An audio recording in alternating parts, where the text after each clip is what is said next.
Hey guys, welcome back. Super excited to be here. Last week we brought the topic of our dreams and how our dreams are what set us on this journey to success, right?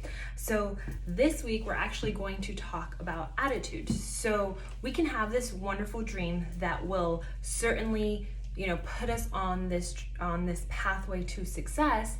However, if we don't couple it with a positive attitude, with a great attitude, with a go-getter and achieving kind of attitude, we're likely not to get very far, right? Then we are likely just to become daydreamers, right? So we can certainly have these wonderful dreams, but if we don't put them into action or we don't believe in ourselves that we can fulfill them, we're just going to be considered quote unquote daydreamers, which is something that we certainly want to avoid because many of us have already fallen into that trap.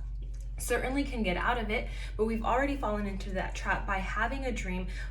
Everybody can see themselves, fulfilling something greater than they're currently doing, but we're not taking the action to actually make that come about. So just like a person with a dream and no positive attitude gives us a daydreamer, we also have a person without a dream but a positive attitude.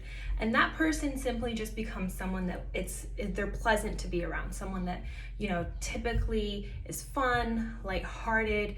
It's not a bad idea to be around them, but we don't grow around these kind of people, right? So we want to strive to be a person with a positive attitude, but also a person that has a very solid dream that they're pushing towards, right? That positive attitude is going to take us to a new step and allow us to continue to grow and continue to become a better person on our success. The other day I asked this question. I said, do people have the ability to change? And I received numerous responses, both yes, people can change, and no, people cannot change, right? And everybody that did answer had solid points as to why they think people can change or why they believe people cannot change. And rightfully so, I do believe, the people that stated, no, I don't think that people can change because once you're this way, you are that way forever.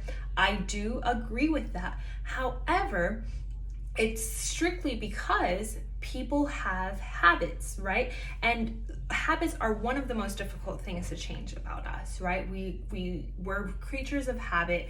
We like to experience the same thing over and over. We like to do the same thing over and over because that's what we are used to, right? However, in changing that, in being able to change that, the very first thing that we need to change is our attitude.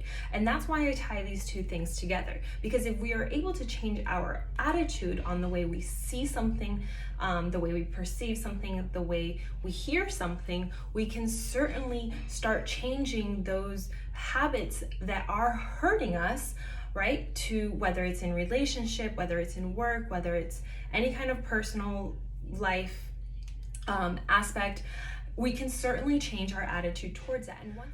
And once we've changed our attitude, we've opened up ourselves to allow for change to begin, right? We've allowed ourselves for, potentially opening the door to self-awareness, to self-help, self-growth, whatever it might be, right? So our attitude really truly is going to determine and going to be one of the biggest determining factors on whether we reach our potential, or whether we embark on this journey of our success. Now, John Maxwell brings up a very interesting point that I really loved and I really want to share with you guys in this book. And again, all of these videos are based off of his book called Your Journey for Success. And his point is this: it says, what I believe about life determines how I perceive life, which determines what I receive from life. So again, what I believe about life determines how I perceive life, which then determines how I receive life, right? So if what I believe about my life, is going to be how I perceive my life, it's then going to be how I receive life. Does that make sense? So if I think negatively about my life, That's how I'm going to perceive my life, right? I'm going to perceive it in a negative way. And then in turn, I'm ultimately going to receive negative things, right? So very, very important. Again, it is all about our attitude. If we are able to, reprogram our minds to think, to think positively, to have that hope and faith, we are able, yes, things are going to come up. Yes, they're going to be difficult to go through. Yes, our emotions are going to, attempt to take over, but we have the ability to control that. And we have the ability to say, I'm going to experience this emotion. I'm going to feel sad. I'm going to feel mad. I'm going to feel happy. I'm going to feel whatever it is in the moment. Okay.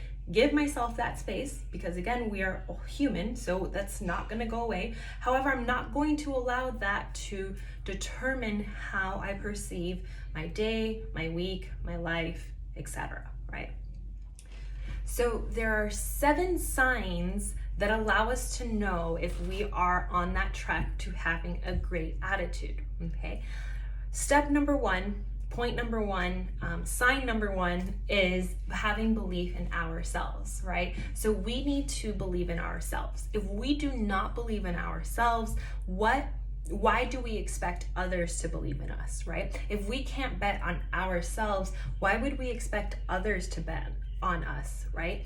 That even goes as far as to say, for employers, if we don't believe in ourselves, why would we ever expect an employer to do so and offer us a position, when in their company, in their enterprise, whatever it might be, right?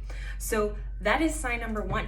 If we can't believe in ourselves, we're likely to think negatively about ourselves. We're likely to expect the worst from ourselves and from others. So nothing positive is going to come out of us not believing in ourselves. The second sign, or sign number 2, is having the ability to see the best in others, right? So why is that so important? So if we had the thought process, okay, or the brain power to understand how important it is to see, again, positivity in other people and things, we would understand the effect that this has, right? So if I had someone come into my life, right, and I was consistently just looking at the negative things about them, okay, and the negative and the negative and the negative and the things that they can't do and the things that they're bad at and the things that I'm better at than they are, because that's typically what we do as human beings, right? Do you think that you're going to find anything positive about that person? Likely that you're not. And if you do, the negatives will probably outweigh the positives, right? On the contrary, if we did have the ability to see the positive and see the good things that they're able to bring, that's what we're going to start seeing, right? And it's going to allow us to have a better attitude because we see the positives, we're looking for the positives. And on top of that, we are giving the other person the ability to rise to the area of what we are expecting from them, right? So we're expecting positive, they're likely to rise to that positivity because that's what we are giving off to them. That's what they perceive that they are to be doing. Sign number 3 is having the ability to see opportunity everywhere, right? So understanding that anywhere we are, there is an opportunity to learn, an opportunity for growth. Anything that comes into our lives, even negative things, it gives us an opportunity to do something, whether it's, again, to learn something to then in the future help somebody out, or it gives us the opportunity to grow and, again, take us one step closer to fulfilling our purpose. Sign number 4 is focusing on solutions. Okay, so obviously, again, we're all going to experience things on a day-to-day basis. During our weeks, during our months, during our years, we're always going to experience something. However, it's very important that in those some things that we have the ability to focus on what is going to be the solution to this situation, right? If we focus on the problem, that's all we're going to be able to see. We're not going to be able to see the light at the end of the tunnel. But if we focus on finding the light at the end of the tunnel, we are more likely to find that light. Someone in my life always told me, and it was really awesome because I still have this programmed in my head. She said, for every problem that you're gonna bring me 3 solutions. And so I just started programming my brain. This was an employer of mine, so I started programming my brain to remember this. And anytime that there was a situation, I always try to find a solution before I just ran to somebody and said, there's a problem.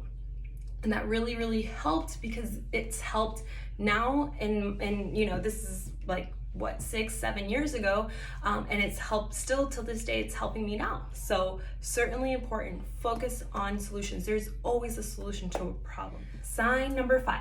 Sign number 5 is one of my favorites.